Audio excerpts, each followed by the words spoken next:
Hey everybody, coming to you from an undisclosed location, possibly known as the outside of my house. Just got back from a bike ride, and I wanted to talk a little bit about something that this reminded me of that we haven't talked about, and that has to do with chemical enhancements to your writing. I guess this is my "Do You Do Drugs" video, although let's not talk about it quite exactly those terms, because when I was biking, it occurred to me that there is this thing that many of you will be familiar with, this phenomenon called a runner's high, which is where the amount of exercise that you're doing releases all this dopamine, and you get all these sort of positive effects from it, and you end up essentially you can become almost addicted to that experience. There are people who become addicted to exercise in a negative, deleterious way. And one of the things that occurs to me about that is that it's not just that, right? It's about other sort of chemical enhancements that it can affect you in different ways. I know a number of people who need to have coffee in the morning, right? And it's all about caffeine and getting themselves ready.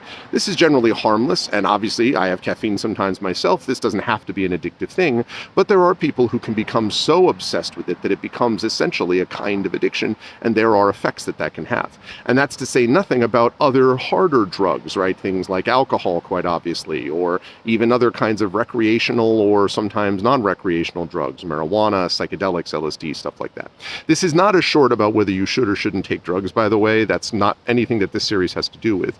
But I do want to talk about whether it does what the sort of romanticized version of the author sometimes thinks that it does, which is this idea that it enhances your authentic experience, that you were immersed and more aware of the world. Certainly there are writers that have gotten some sense of that in a short-term way, short-term gain.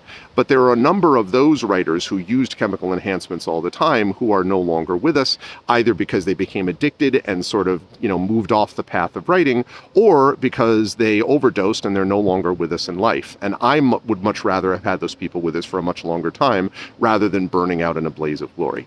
But even in a less extreme way, the question is, if you are taking these kinds of drugs on a constant basis, is it really enhancing your experience? Do you really feel like you are more connected with the world around you?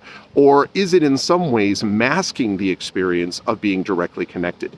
Is your focus on the writing on authenticity, or is your focus instead on the drug and getting the drug and making sure that you get the drug? And if it's the latter, and sometimes I think it is, then whether or not you're officially addicted, it means I think you're a little bit off the path for the actual writing style. Again, whether you choose to use or not is not my business. But I will say, as someone who does not drink or do drugs himself, that I do think you want to be careful that these things don't get in the way of actually experiencing life without those things, especially because some of the people you're writing about will as well, and focusing on the authentic experience, not the drug itself. Just a few thoughts. I'll see you later in the week.